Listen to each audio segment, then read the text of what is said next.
ভিডিওতে আমরা সপ্তম শ্রেণীর তৃতীয় পর্যায়ক্রমিক মূল্যায়নের পরিবেশ ও বিজ্ঞানের 18 নম্বর স্কুলের প্রশ্ন উত্তরগুলো আলোচনা করব। একের আয়তে বলেছে মানুষের পাকস্থলীতে পাওয়া যায় হাইড্রোক্লোরিক অ্যাসিড, 2 ক্যালসিয়াম হাইড্রক্সাইডের একটি অণুতে উপস্থিত পরমাণুর সংখ্যা। এখানে ক্যালসিয়াম আছে একটা, অক্সিজেন দুটো, হাইড্রোজেন দুটো, তাহলে 2 2 4 1 5, তাই হবে 5টি। 3 দিয়েছে লম্ব আপাতনের ক্ষেত্রে আপাতন কোণের মান হয় 0 ডিগ্রি। 4 পটাশিয়াম সালফেটে পটাশিয়াম আর সালফেট আয়ন আছে, পটাশিয়াম সালফেটের সংকেত K2SO4। 5 দিয়েছে 0 ডিগ্রি সেলসিয়াস উষ্ণতার 5 গ্রাম বরফকে 0 ডিগ্রি সেলসিয়াস উষ্ণতার জলে পরিণত করতে তাপ লাগবে 0 ডিগ্রি সেলসিয়াস উষ্ণতার 1 গ্রাম বরফকে 0 ডিগ্রি সেলসিয়াস উষ্ণতার 1 গ্রাম জলে পরিণত করতে তাপ লাগে 80 ক্যালোরি। তাহলে 5 গ্রাম বরফকে 5 গ্রাম জলে পরিণত করতে তাপ লাগবে 80 গুণ 5 400 ক্যালোরি। 6তে দিয়েছে চরম স্থির বস্তু কোনটি নয়। 7 প্রদত্ত বিকল্পগুলির মধ্যে কোনটি প্রাথমিক রাশি নয়। ভরবেগ। 8 দিয়েছে বৃত্তাকার পথে গতির একটি উদাহরণ হলো পৃথিবীর আহ্নিক গতি। 9তে বলেছে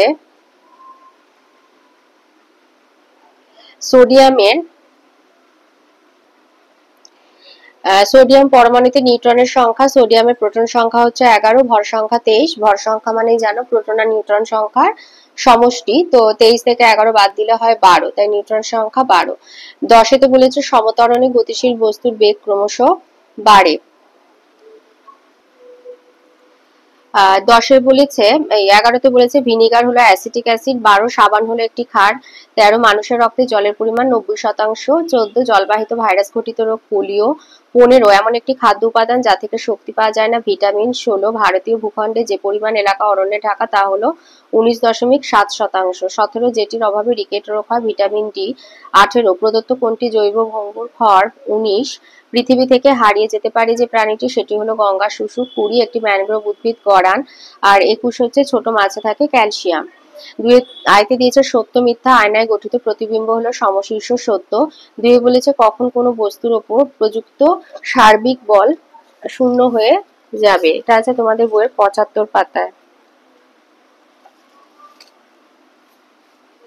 এই যে কোনো বস্তুর ওপর পরস্পর বিপরীত দিক থেকে সমমানের বল প্রয়োগ করলে বস্তুটার ওপর সার্বিক বল শূন্য হয়ে যায়।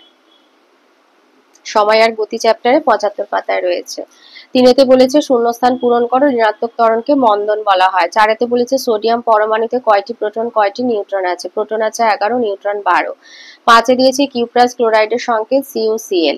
6 বলেছে একটি আম্লিক দ্রবণে লাল লিটমাস কাগজ দিলে লিটমাসের বর্ণের কি পরিবর্তন হবে। কোনো পরিবর্তন হবে না, একই রকম থাকবে।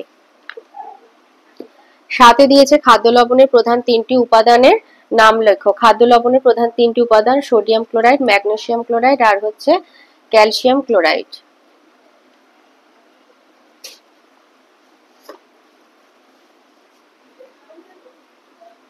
এই যে সোডিয়াম ছাড়া খাদ্য লবণে ম্যাগনেসিয়াম এবং ক্যালসিয়াম ধাতুর ক্লোরাইড যৌগ থাকে। তাহলে সোডিয়াম ক্লোরাইড খাদ্য লবণে, মানে আমাদের খাদ্য লবণে সোডিয়াম ক্লোরাইড ছাড়া ম্যাগনেসিয়াম ক্লোরাইড আর ক্যালসিয়াম ক্লোরাইড যৌগ থাকে। 8 দিয়েছে শূন্যস্থান পরিবর্তন করো, পদার্থের অবস্থার পরিবর্তনের সময় পদার্থের উষ্ণতা অপরিবর্তিত থাকে। 9 বলেছে বেরি রোগটি হয় ভিটামিন বি কমপ্লেক্সের অভাবে। 10 অ্যানিমিয়া হয় যে মৌলের অভাবে, আয়রন। 11তে ঠিক বা ভুল, রক্তে শর্করার পরিমাণ বাড়লে ডায়াবেটিস হয় ঠিক। 12তে দিয়েছে হু এর পুরো নাম, ওয়ার্ল্ড হেলথ অর্গানাইজেশন, এটা বইয়ে 258 পাতায় রয়েছে। 13তে বিসদৃশ বলেছে যক্ষা, সাধারণ ডায়রিয়া, জলবসন্ত, বায়ুবাহিত রোগ, পোলিও হলো ভাইরাস ঘটিত বা জলবাহিত রোগ, তাই জন্য এটা আলাদা। 14তে দিয়েছে রেশারপিনের উৎস হচ্ছে সর্পগন্ধা। 3 আয়তে বলেছে আচার পচে না কেন। আমরা খাবারে নুন মেশাই জীবাণুনাশক হিসাবে, আর খাবারের পচন বা খাবার নষ্ট হয়ে যায় জীবাণুদের আক্রমণে, তো সেই জন্য আচারের মধ্যে নুন, তেল এগুলো থাকার কারণে আচার পচে না।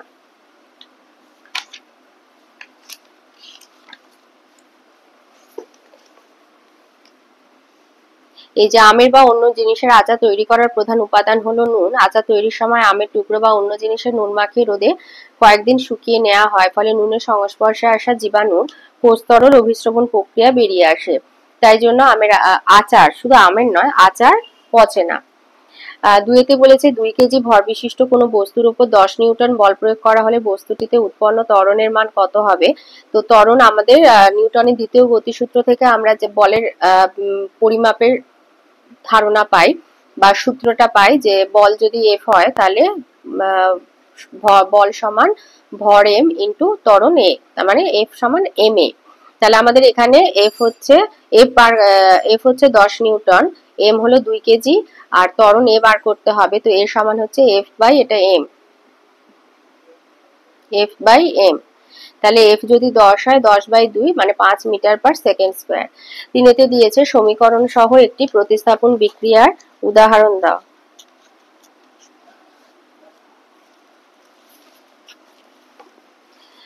কপার সালফেট দ্রবণে লোহার ছুরি ডুবিয়ে রাখলে ছুরির গায়ে লালচে বাদামি রঙের আস্তরণ পড়ে। তো আয়রন আর কপার সালফেটের বিক্রিয়া ফেরাস সালফেট উৎপন্ন হয় আর কপার প্রতিস্থাপিত হয়। এটা হচ্ছে প্রতিস্থাপন বিক্রিয়ার উদাহরণ। বা বলতে পারো যে কিউপ্রিক ক্লোরাইড দ্রবণে জিঙ্ক যোগ করলে কালচে বাদামি রঙের তামা কপার থিতিয়ে পড়বে, যে জিঙ্ক আর কিউপ্রিক ক্লোরাইড, জিঙ্ক ক্লোরাইড আর কপার, এটাও হচ্ছে প্রতিস্থাপন বিক্রিয়া, এটাও দিতে পারো। চারেতে দিয়েছে বর্ষাকালে খাদ্য লবণ ভিজে যায় কেন।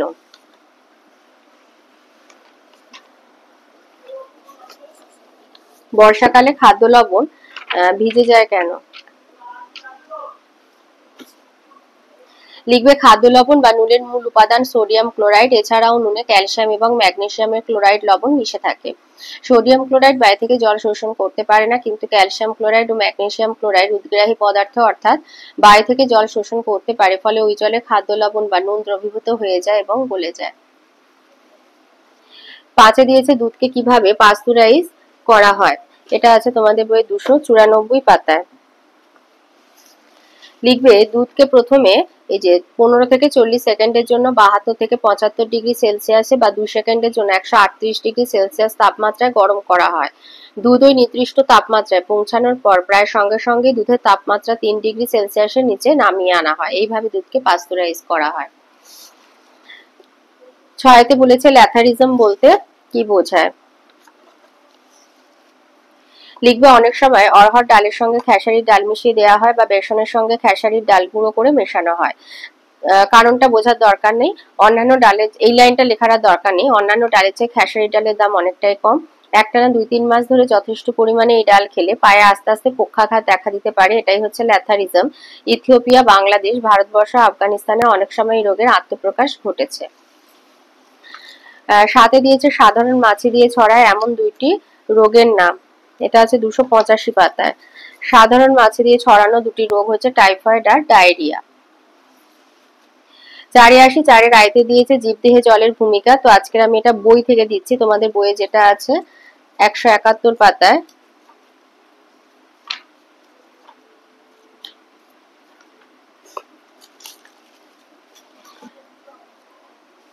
এই যে জীবদেহে জলের ভূমিকা।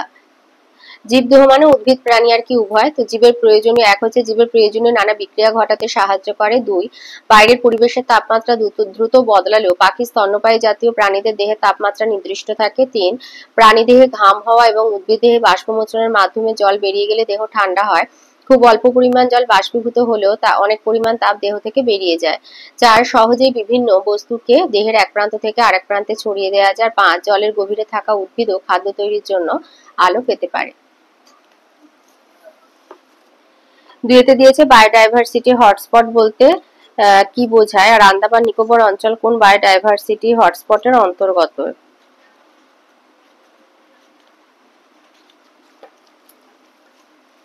লিখবে পৃথিবীতে বহু অঞ্চল আছে যেখানে খুব বেশি সংখ্যক প্রজাতির জীব পাওয়া যায়, আর এইসব অঞ্চলে এমন সব প্রজাতির জীবও পাওয়া যায় যা অন্য কোথাও পাওয়া যায় না। এইসব অঞ্চলকে জীববৈচিত্র্যের গুরুত্বপূর্ণ অঞ্চল বা বায়োডাইভার্সিটি হটস্পট বলা হয়ে থাকে। আর আমাদের আন্দামান নিকোবর দ্বীপপুঞ্জ সুন্দারল্যান্ড বায়োডাইভার্সিটি হটস্পটের অন্তর্গত। 3তে দিয়েছে মশার লার্ভা নিয়ন্ত্রণে 2টি উপায় লেখো।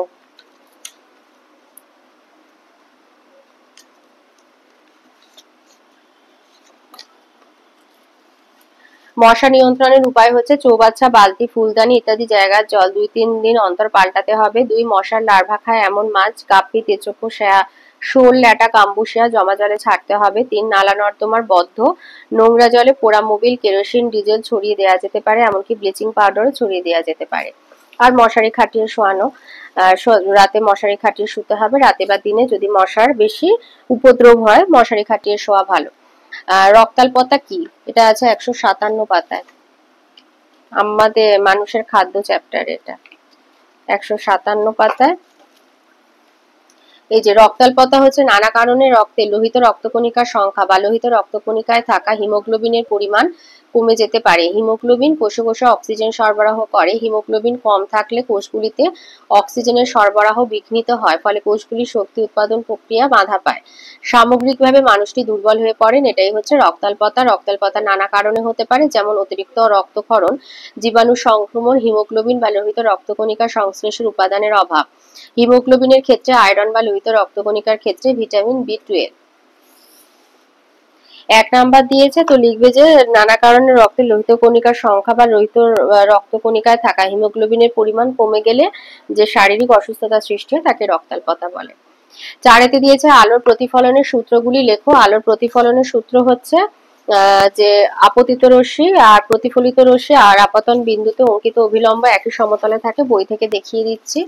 এই যে আপতিত রশ্মি, প্রতিফলিত রশ্মি, প্রতিফলকের ওপর আপাতন বিন্দুতে আঁকা অভিলম্ব একই সমতলে থাকে, এটা হচ্ছে একটা সূত্র। আর একটা হচ্ছে আপাতন কোণ আর প্রতিফলন কোণের মান সমান হয়। আচ্ছা, এরপরে বলেছে নিয়মিত আর বিক্ষিপ্ত প্রতিফলনের একটি পার্থক্য লেখো। এটা আমরা সংজ্ঞা থেকে লিখে দিতে পারি যে নিয়মিত প্রতিফলন আর বিক্ষিপ্ত প্রতিফলন বলে দুটো আলাদা ছক করবে। নিয়মিত প্রতিফলনে লিখবে যে কোনো মসৃণ তলে প্রতিফলন সাধারণভাবে নিয়মিত প্রতিফলন, যেমন সমতল বা বক্রতল আয়নায় প্রতিফলন।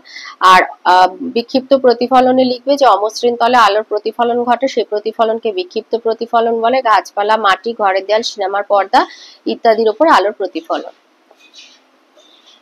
5 দিয়েছে স্থির গাড়ি হঠাৎ চলতে শুরু করলে যাত্রীরা পেছনের দিকে হেলে পড়ে কেন? এটা স্থিতিজাড্যের জন্য হয়, কারণ গাড়িটা যখন দাঁড়িয়েছিল তো গাড়ির সঙ্গে আমাদের মানে মানুষদের বা মানুষের যে পাটা লেগেছিল সেটাও স্থির হয়েছিল, আর হঠাৎ করে গাড়ি চলতে শুরু করে পাটা গাড়ির সাথে এগিয়ে যায়, কিন্তু শরীরের ওপরের অংশ স্থিতিজাড্যের জন্য এই যে চলতে শুরু করে, কিন্তু যাত্রীর বাকি শরীর স্থিতিজাড্যের জন্য স্থির থাকতে চায়, ফলে যাত্রীর দেহ পেছন দিকে হেলে পড়ে। তাহলে আরেকবার দেখিয়ে দিই এটা। এই যে স্থিতিজাড্য ধর্মের জন্য এরকম হয়। বাস যখন স্থির ছিল তখন যাত্রীর দেহ স্থির ছিল। বাস হঠাৎ চলতে শুরু করলে যাত্রীর পা বাসের সংস্পর্শে আছে বলে সেটি চলতে শুরু করে, কিন্তু যাত্রীর বাকি শরীর স্থিতিজাড্যের জন্য স্থির থাকতে চায়, ফলে যাত্রীর দেহ পেছনের দিকে হেলে পড়ে। ওর সাথে আছে এসআইতে কার্যের একক কি? জুল। এটা তোমাদের বইয়ের একদম শুরুতে যে তাপের চ্যাপ্টার, এই সরি তাপ নয়, এটা হচ্ছে সময় গতি চ্যাপ্টারে, আমার বলা ভুল হচ্ছে, এটা হলো সময় গতি চ্যাপ্টারে। এসআইতে ওটা কার্যের একক, সরি কার্যের পরিমাপের একক হলো জুল। 1 জুল হলো কাজ পরিমাপের এসআই একক, তাহলে জুল। আচ্ছা, 6 দিয়েছে চিত্র সহ কার্বন পরমাণুর গঠন লেখো। আচ্ছা, চিত্র দিতে হবে, এটা আছে বইয়ের 86 পাতায়। সরি, এই ছবিটা আঁকবে, এই ছবিটা আঁকবে আর লিখবে যে কার্বন পরমাণুতে থাকে 6 প্রোটন থাকে 6টি, নিউট্রন থাকে 6টা, ইলেকট্রন থাকে 6টি। 7 দিয়েছে অতিবেগুনি রশ্মির ক্ষতিকারক প্রভাব উল্লেখ করো।